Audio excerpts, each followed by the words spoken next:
कैसे आईएएस की प्रिपरेशन शुरू करनी चाहिए 12th के बाद छात्रों को, जिसने 12th पास कर लिया है या जिन लोगों ने 12th पास कर लिया है, कैसे उन्हें अपनी प्रिपरेशन शुरू करनी चाहिए। देखिए, सबसे पहले हम बात ये कर लेते हैं कि आईएएस बनने के लिए क्वालिफिकेशन क्या चाहिए। देखिए, आईएएस बनने के लिए या आईपीएस बनने के लिए या आईआरएस बनने के लिए क्वालिफिकेशन में केवल और केवल ग्रेजुएशन चाहिए, और ग्रेजुएशन में कुछ भी होगा चलेगा। कुछ भी होगा मतलब हो जाता है, चाहे वो बीए हो, चाहे वो बीएससी हो या बीकॉम हो, कुछ भी होगा चलेगा। तो आईएएस बनने के लिए केवल और केवल ग्रेजुएशन ही चाहिए और कुछ भी नहीं चाहिए। अच्छा, क्या इसमें परसेंटेज की आवश्यकता होती है? तो नहीं, अगर आप 33% भी लेकर आते हैं तब भी कोई दिक्कत नहीं है। और क्या हाई स्कूल की बात करते हैं, हाई स्कूल में भी अच्छा परसेंटेज होना चाहिए? नहीं, तो 33% भी होगा तब भी चलेगा। अब बात ये कर लेते हैं कि 12th में क्या परसेंटेज होना चाहिए कि नहीं। तो बिल्कुल कहीं पर भी, चाहे वो हाई स्कूल की बात करें, चाहे वो 12th की बात करें या ग्रेजुएशन की बात करें, कहीं से कहीं तक कोई परसेंटेज की आवश्यकता नहीं है। बस केवल और केवल आप पास होने चाहिए। 33% से आप पास हो चलेगा। इससे ऊपर जितना भी जाता है या जितना भी मार्क्स आपका होता है वो आपके लिए अच्छा ही होता है। इंटरव्यू में कई बार पूछा भी जाता है कि आपके एकेडमिक नंबर कितने हैं, ठीक है, तो कई बार पूछा जाता है, तो इससे थोड़ा सा फायदा भी हो जाता है कई बार, और कई बार वो तो डिपेंड करता है सिर्फ। वैसे तो इंटरव्यू में देखा जाए तो केवल मेंटल लेवल डिपेंड करता है, ना कि आपकी परसेंटेज डिपेंड करता है, ठीक। तो आईएएस बनने के लिए क्वालिफिकेशन क्या चाहिए? तो आईएएस बनने के लिए क्वालिफिकेशन में अगर देखा जाए तो केवल और केवल क्या चाहिए? ग्रेजुएशन चाहिए, ठीक।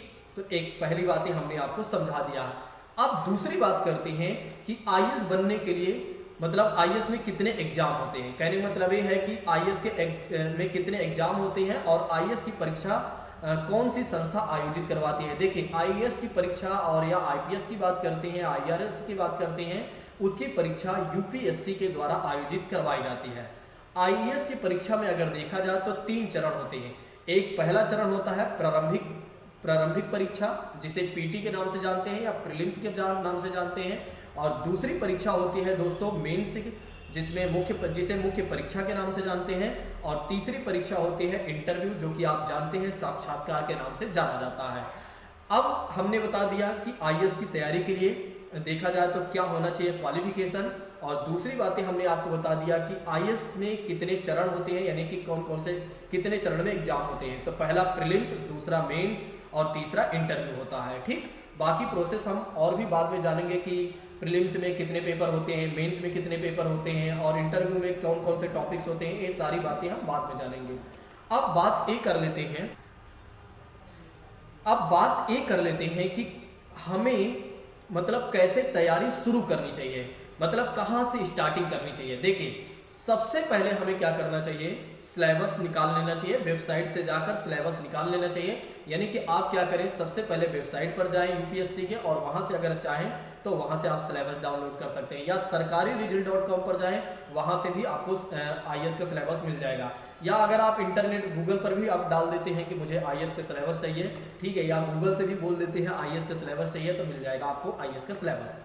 अब तैयारी कैसे शुरू करनी चाहिए, आइए इस पर बात कर लेते हैं। देखिए, तैयारी शुरू करने के लिए सबसे पहले छात्रों को क्या चाहिए, एनसीईआरटी पढ़ना चाहिए। मतलब कैसे, एक तरीके से एनसीईआरटी उनके पास होनी चाहिए। सबसे पहले वे क्या करें, कम से कम 1 साल तक 6 से लेकर 12 तक के हर एक विषय के अकॉर्डिंग टू जो आईएएस का सिलेबस है उसके अकॉर्डिंग क्या करें कि एनसीईआरटी पढ़ें 6 से लेकर 12 तक। अब देखो, कम से कम कितना दिन उन्हें पढ़ना चाहिए, कम से कम 1.5 साल या 2 साल तक एनसीईआरटी ही पढ़ना चाहिए। देखो, एक 1.5 साल या 2 साल तक लगभग एनसीईआरटी ही पढ़ना चाहिए, और एनसीईआरटी पर इतना कमांड हो जाना चाहिए कि एडवांस बुक जब पढ़ें तो कहीं से कहीं तक कोई प्रॉब्लम ना हो। अब एनसीईआरटी क्या हम खुद से पढ़ सकते हैं या नहीं? बिल्कुल हम खुद से पढ़ सकते हैं, आराम से मार्केट से किताब अगर चाहें तो हम मंगवा सकते हैं, नहीं तो ऐप बहुत सारे हैं उसको भी डाउनलोड कर सकते हैं। लेकिन अभी आपकी आदत नहीं होगी ऑनलाइन पढ़ने की, तो आप क्या कर लीजिएगा कि ऑफलाइन आप क्या कर लीजिएगा, एनसीईआरटी मंगवा लीजिएगा अपने घर पर, ठीक है, चाहे ऑनलाइन आप मंगवा लीजिएगा या आप जाकर खुद परचेज कर लीजिएगा। अब नेक्स्ट बात करते हैं कि एनसीईआरटी क्या हम अपने आप से पढ़ लेंगे या नहीं। बिल्कुल हम पढ़ सकते हैं, आराम से अगर हम चाहें तो पढ़ सकते हैं। अगर हम नहीं पढ़ सकते हैं तो फिर हमें क्या करना चाहिए। देखिए, कहने का मतलब ये है कि अगर आप नहीं पढ़ सकते हैं तो आपको क्या करना चाहिए, आपको करना चाहिए कोई कोचिंग ज्वाइन कर लेना चाहिए। कोई चाहे ऑफलाइन कोचिंग ज्वाइन कर लेना चाहिए या ऑनलाइन कोचिंग ज्वाइन कर लेना चाहिए।